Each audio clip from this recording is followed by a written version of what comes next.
All right, I'm back. So this is week 9, and I've decided to divide these lectures up into modules. So lecture 18 will have 3 modules, and in this first module, we'll be discussing thermal motion and Boltzmann's equation, and this will lead into later discussion of Perrin's experiment, which demonstrates thermal motion in pollen particles. So in 1827, Robert Brown observed the random motion of pollen grains due to collisions with water molecules. And what I'm showing you here is the field of view of what you might see in a microscope. And the black dots are the pollen grains. And the red arrows indicate the displacement of the pollen grains in some random type fashion. And these random displacements are due to collisions with water molecules, which you can't observe under a microscope with a 200 micron, cannot observe under a microscope with a 200 micron field of view. So this illustrates the idea that molecules can have motion simply as a consequence of the fact that they have a temperature which we'll call T. And this brings up, since there's a motion, there must be some sort of energy associated with it. This brings up the idea of a thermal energy, kBT. And so the idea is that as the object gets hotter, as its temperature goes up, it acquires a greater random motion, and so therefore has greater amounts of energy. And this random motion could be, as I've shown you here, in the case a translational motion of a particle. It could be, if you have a diatomic molecule, it could be the vibration of the molecule. It could be the rotation of some object, okay? All of these things can have energy due to simply having a temperature. Now this constant here, Kb, is called Boltzmann's constant, and it takes the value 1.38 times 10 to the minus 23 joules per Kelvin. And so this will set the scale of the thermal energy relative to temperature. And so let's just take a little time to investigate what type of energy scales are we dealing with. So we're dealing with kBT. And in this expression, T must be expressed in terms of Kelvin.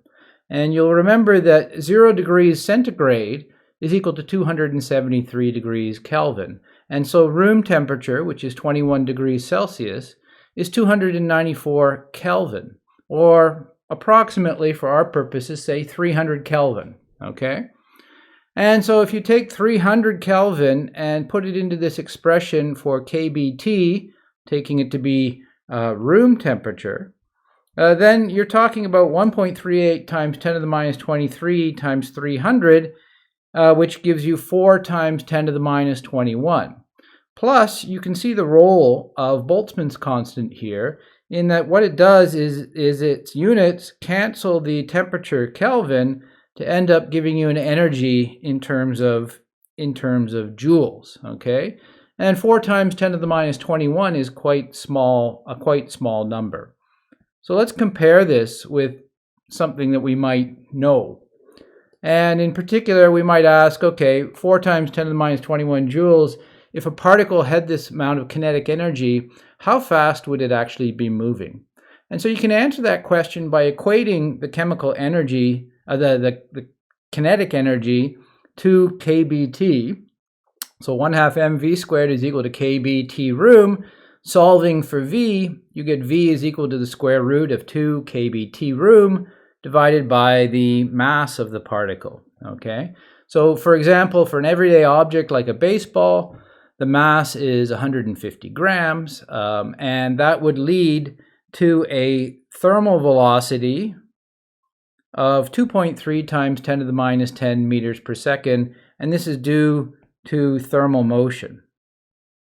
So this would be due to the interaction of the baseball with the air molecules bumping into it, which are all at room temperature. Okay, but of course you know that you can throw a fastball. People throw fastballs at 90 miles an hour and above, and this roughly corresponds to 45 meters per second, which is much, much, much larger than the motion, the thermal motion of the baseball. And so for when you're throwing a fastball, you can ignore the thermal motion. Okay, and so thermal energy is not significant when you're talking about the energy of human scale objects. So what we need to do is make the objects a bit smaller. Why do we need to make them a bit smaller? Well, because the mass appears in the denominator. So if we make the mass smaller, the velocities will actually go up. So take, say, a pollen grain like Brown did. It has a radius of 10 microns. It has a density of, say, just over that of water, 1.4 grams per cubic centimeter, say. And then you can use the mass of the pollen grain as then the density, rho, times the volume of a sphere, 4 pi over 3 r cubed. And if you calculate that mass, take the mass and plug it into the previous formula for the thermal velocity, you get a thermal velocity of about 37 microns per second. And so if you're looking in a microscope with a 200 micron field of view, 37 microns per second might correspond to a motion like this over 1 second, next second, next second, next second. And so this is a velocity that you can see of the pollen grain under a microscope. And so it is important, and you can see it. And however, this is not a macroscopic or large-scale velocity, but you can also see if you take the mass to go down, you expect the velocity to go up. And so if you go to even smaller objects, right, since the mass goes like the cubic of the radius, you go to smaller objects, the mass will go down. Then if you look at, say, nitrogen and nitrogen molecule, air, the mass of a nitrogen molecule is 4.7 times 10 to the minus 26 kilograms, and that translates into a thermal velocity of 413 meters per second, which is quite large, but that's actually the velocity of the air molecules typically in the room that you're now sitting in watching this video. And so the conclusion here is that this thermal energy that we're talking about is important for small objects such as pollen grains or molecules. Now, that's not to say that all the gas molecules in this room are traveling at 413 meters per second. There's actually a distribution of velocities. And we'd like to understand that distribution a bit better. So let's first of all talk about distributions and probabilities. And a simple everyday example is that we're not all the same height. Okay, now if you could see everybody in this room, you could actually show this. But let's say I were to poll the class about what your heights are, measuring, say, 80 students, and I would average the results to find an average height of 1.65 meters. But that average is not everybody's height, it's just the average. And so there's a distribution associated with that measurement. So I would plot on the y-axis here the number of students with a given height, okay? And on the horizontal axis, I would plot height. And the distribution would look something like the red line. It would have a maximum, and it would have some average value, 1.65, not necessarily coinciding with the maximum if the distribution is not symmetric. But you see that the average is 1.65, but you also see that there's a significant number of students who are taller than this, and a significant fraction of students who are shorter than this, okay? And so we can ask ourselves then, what is the probability that if I picked a student out of random out of the class, out of 800 students, what's the probability that that person is 175 meters? Sorry, well, 1.75 meters. The probability of being 175 meters is 0. Okay, 1.75 meters. What's that probability? Well, we can express that probability by looking at this graph. There's 1.75 meters on the graph. I can go up and calculate what this is. So if I draw this horizontal line, that's the number of students that are 1.75 meters tall. That's what that point is. And in order to calculate the probability, which is a number between 0 and 1, I take that number of students that are 1.75 meters tall, and I divide it by the total number of students, which in this class is about 800, okay? And so that gives me a fraction, a number between 0 and 1. Now, if you don't know how many students are in the class, you still do know, though, that the probability of finding a student who is 1.75 meters tall is going to be proportional to the number of students in the class that are 1.75 meters tall, okay? And so there's this broad distribution of heights. Now, I'm going to show you a video in a second, and I want you to look at it rather closely. This is a video where what we do is we take a bunch of ball bearings and we put them into a square corral, and then we vibrate the corral like this, okay? And what you'll see in this is a few things, okay? If you just look at the small ball bearings in this corral, you'll notice that not all the ball bearings will have the same velocity. So there's going to be a distribution of velocities, okay? Some of these ball bearings will be moving faster. Some of them will be moving slower. You can calculate at any given instant what the velocities are, create a distribution, and figure out its average, okay? But this is the analog of the thermal energy. So by shaking the box, we're putting in energy into the system, and this is the analog of thermal energy. And if we speed up the shaking, as you'll see at the beginning when I turn the knob, that the average speed will go up, and this is the analog of increasing the temperature of the system. And then finally, you'll notice that what we did at the end is we put in a green ball into the box, and this is the larger particle, which is the pollen grain. And you can see that the green ball is being knocked around by the smaller particles, which represent the gas molecules, right? The smaller gas molecules. But if all you can see is a large particle, then you follow the large particle's trajectory around, it looks completely random. And this is the analog of the Brownian motion, the motion that Brown saw of the pollen particles under the microscope. So I'm going to pause here and allow you to watch this video and see what you see.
Yeah, so whatever you count, I'll just put it, when you start going to count, actually simulation. Good.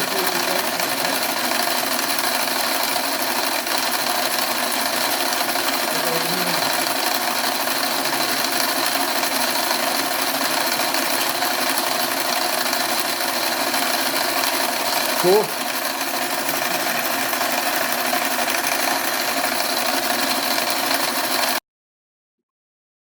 Okay. So we're back. So that demonstration is an analog of what you'd see if you looked at molecules in a gas, okay? So what we would like to do is look at molecules of a gas at some temperature T, and as I was saying, not all these molecules will have the same thermal energy, so there's going to be a distribution of energy. And this distribution looks something like this. I plot here number of molecules on this axis versus their energy E, okay? And it's a decaying function of energy. So there's more particles with low energy and a lot less particles that have high energy. And the highest energy particles are very, very rare. So then we can ask the question, just like we did for height, what is the probability that a molecule has an energy E1? Okay, so if I put in E1, I can go up here. I can calculate, just like we did for height, off this graph what the number of particles is with energy E1. And then according to my formula, I have to take that NE1 and divide it by the total number of particles in the box to calculate the probability. Okay? And based on this graph, if this is what the particles actually do, then this looks like some sort of decay. And in fact, indeed, it is an exponential decay in the energy. Okay, so it goes like e to the minus E1 divided by kBt. Okay, there's a constant here, which is just some normalization constant. We'll get rid of it in a second. All right. So what you can see here also is that when E1 is on the order of kBt, this function here goes like c e to the minus 1, and e to the minus 1 is about 0.37. And so if I were to plot that on the graph, E equals kBt, that would approximately be that line there. And so that line tells you sort of a characteristic energy scale in the problem, KT, where you have about 37% of the maximum number of the 37% of the maximum distribution is there. And as you see, it's a distribution. So you have a lot of particles below KT in energy and some particles above KT in energy. Okay, there's a long tail above it. All right. The other thing also you can see is that if you reduce the temperature, what happens is that this goes that way, and then a lot of the particles just bunch up close to very, very small energies with very few particles with high energy. All right, so I want to work with this formula here.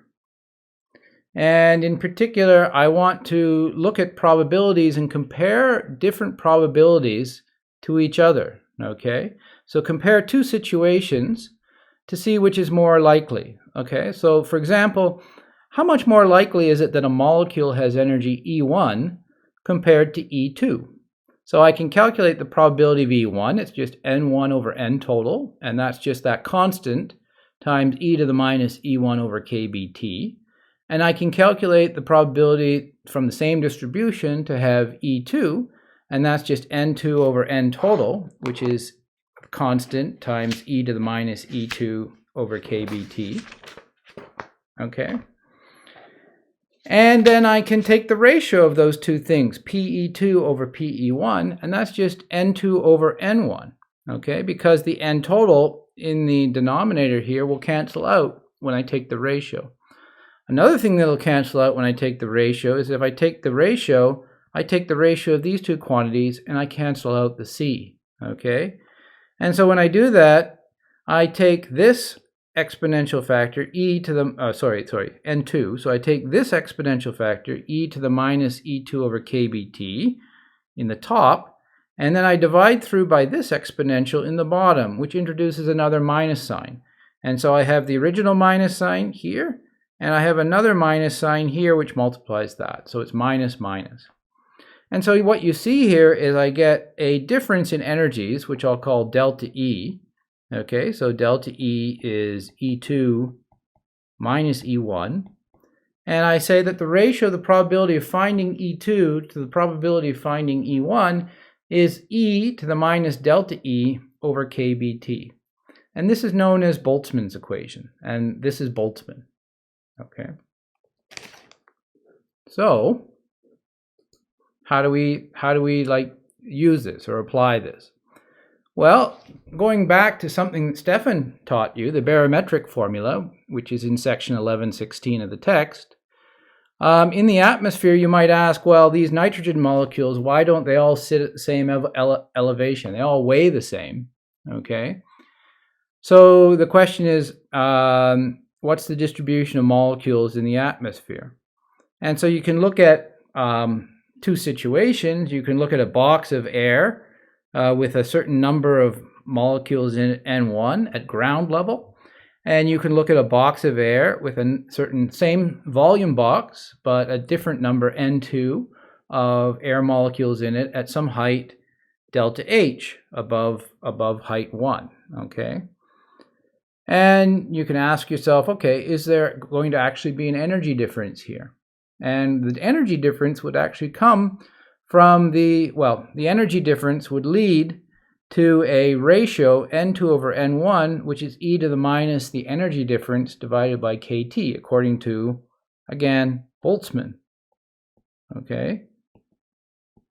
So, is the energy difference here, and what is it? Well, the energy difference is gravitational potential energy, okay? So at height 2, you have a gravitational potential energy of mgh2. At height 1, you have a gravitational potential energy of mgh1. And so you can take these formulas and plug them right here into this formula to get N2 over N1 is equal to e to the minus mgh2 minus mgh1 divided by kBt. And then if you define delta H as being the difference between the upper height H2 and the lower height H1, you can also write this as N2 over N1 is equal to minus mg delta H over kBt. And so this is exactly the barometric formula that you were showing a few weeks ago. And it is a consequence of the Boltzmann distribution. And just one last thing, it's always helpful to plug some numbers in here and look at the barometric formula to try and understand like what type of height we're dealing with. So again, I plot the ratio N2 over N1 versus delta H. And to understand, say, when this is on the order of e to the minus 1, which is, again, 0.37 or so, okay? So that occurs when mg delta H over kBt is actually equal to 1. So I plot mg delta H over kBt equals 1, and that is this line here, okay? And the question is, well, what height does that actually correspond to? Well, I can solve this equation mg delta H over kBt equals 1 for delta H.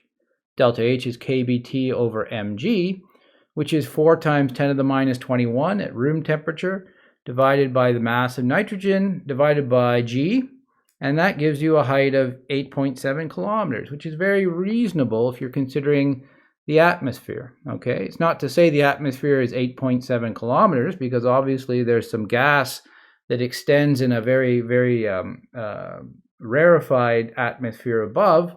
And then down here where we live on the ground, we have the usual 101.3 kilopascal atmospheric pressure, okay?